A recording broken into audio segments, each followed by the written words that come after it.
Bom, a atrofia muscular espinhal é um drama que faz os participantes precisarem buscar recursos milionários para conseguirem realizar o tratamento.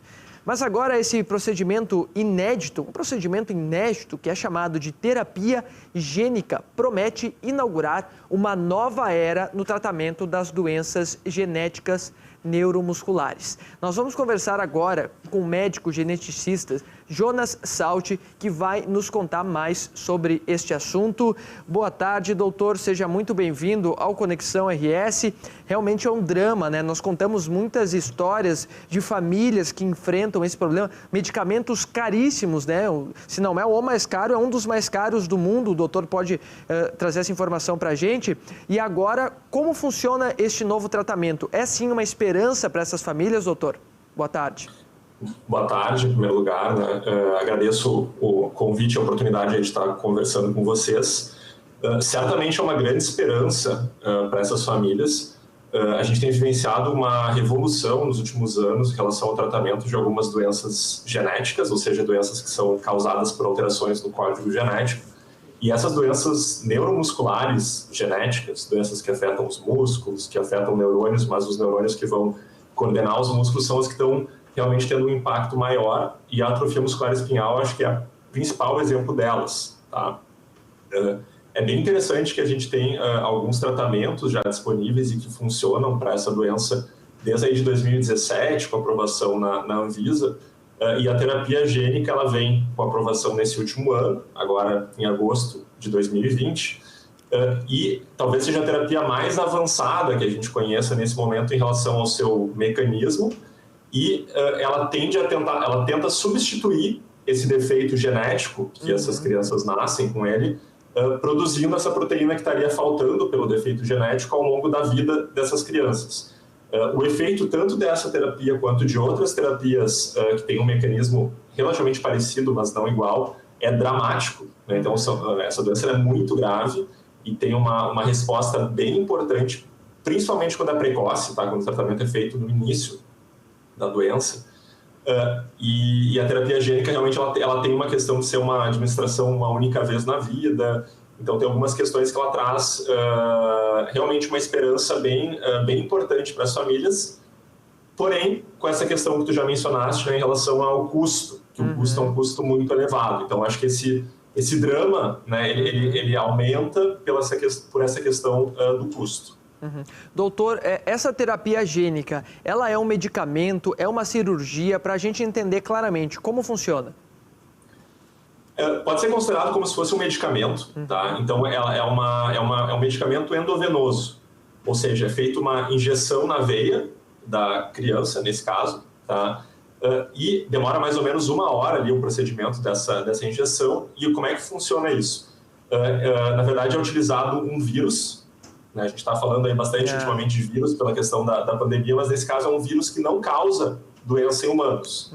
Esse vírus ele é modificado geneticamente para que justamente as partes, né, do vírus que poderiam fazer com que ele se reproduzisse, né, e eventualmente causasse algum tipo de sintoma, mas isso mesmo que ele se reproduza não acontece em seres humanos, esse vírus não causa doença em humanos, mas é modificado para que o vírus passe a produzir essa proteína que está faltando. Então a gente coloca um vírus modificado, é chamado de vírus adeno-associado, na veia da criança. As células da criança vão ser infectadas por esse vírus e o vírus vai colocar esse material genético que estaria faltando dentro dos neurônios, que nessa doença a alteração ela se dá em neurônios dentro da medula espinhal, e essa alteração, na verdade essa inserção de material genético pelo vírus, ela vai ficar, a princípio, pela vida daquele neurônio. A gente ainda não sabe, realmente não tem, porque o desenvolvimento disso é recente, então pode ser que, né, a gente precisa de muitos anos aí para saber o quanto tempo realmente continua sendo feita essa produção. Mas, em teoria, né, seria ao longo da vida do neurônio, e o neurônio de uma pessoa vive a vida inteira dela. Né? Então seria uma terapia realmente que duraria por muitos anos. Perfeito. Doutor, este medicamento, para a gente encerrar, o valor dele ali é na casa dos milhões de reais, pode chegar, né? É mais ou menos isso. Existe hoje alguma possibilidade, alguma esperança de que esse tratamento possa ser barateado no futuro? O que deixa ele tão caro? Pois é, então assim, o preço que é considerado seria cerca de 2 bilhões de dólares, mais ou menos, que dá perto de 11 milhões de reais. Então esse é o preço da terapia por paciente, é uma única vez, né? Então esse valor é uma única vez, mas é um valor realmente exorbitante, muito, né? Para quase todo mundo. Exorbitante, né? Tanto é que ninguém consegue pagar isso, né? Individualmente não tem como pagar. Então ou o sistema de saúde, ou eventualmente as famílias fazem, né, vaquinhas e tal, umas vaquinhas milionárias para conseguir custear. Por que é tão caro? Tá? Existem 2 fatores principais. Um deles é o desenvolvimento de novas terapias no contexto de uma doença rara. Então, quando a indústria farmacêutica desenvolve esses remédios, ela vai vender depois os remédios para um número limitado de pessoas. É muito diferente de um remédio para hipertensão, para diabetes, ou mesmo uma vacina agora para a Covid, que a gente está vendo que vai afetar uma população muito grande.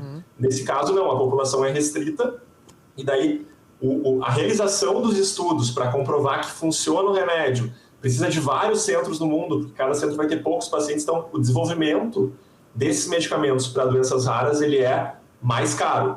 Mas ele não justifica necessariamente um custo exorbitante, como é o custo que eles estão colocando. Como é que foi precificado isso?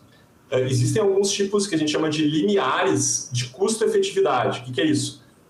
Se consideram alguns valores, dizendo, olha, eu considero que se eu pagar 100 mil reais para ter um ano com qualidade de vida boa, isso seria considerado custo efetivo. Isso foi definido com transplantes no passado. E eles utilizaram esses valores para dizer, olha, agora um paciente que recebe uma terapia tipo terapia gênica, ele vive 20 anos, e antes ele morria com 8 meses de vida. E daí eles colocaram o valor com base nisso, e não com base no custo de desenvolvimento desses medicamentos. Então, é uma lógica muito mais de mercado do que uma lógica realmente relacionada ao custo de desenvolvimento dos fármacos. Então, o que precisa ser feito?